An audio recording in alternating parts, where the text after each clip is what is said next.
Mike Ganter and Ryan Wolstat here at the OVO Center for Raptors locker cleanout. Raptors had an early exit from the almost playoffs last night.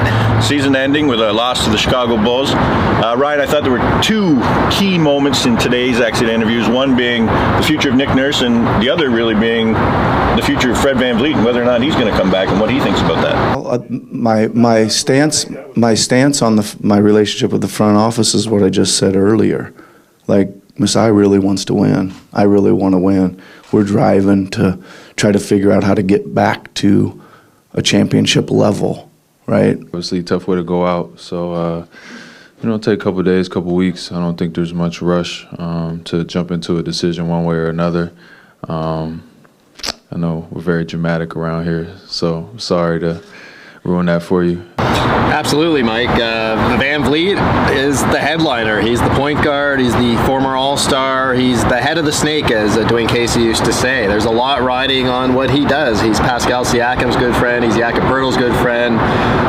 He says he can get along and with Scotty Barnes and coexist well on the court. And obviously, what Scotty Barnes does going forward is important. So that's going to be really interesting. Fred said he's going to take some time to think. He can opt out of his contract, and we'll see where that goes. Just my whole NBA life is here, you know what I mean? So I think that holds some value and some weight. I think the relationship with management and coaching and whatever is all in a great place, and that hasn't changed. I don't want to necessarily go through another season like this. I think that we can certainly be better than we were this year. And how about Nick Nurse? Well, I mean, Nick didn't really have any concrete answers for us.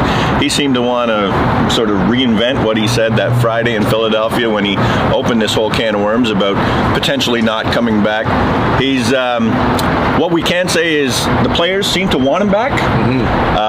He didn't make any commitment to coming back. He made a commitment towards winning, but he also talked a lot about his relationship with Masai, and he says it's good. But I think we're going to learn a lot more when we hear from Masai on Monday or Tuesday later this week. For the Toronto Sun, he's Mike Ganter. I'm Ryan Wolstat, and we'll see you next season.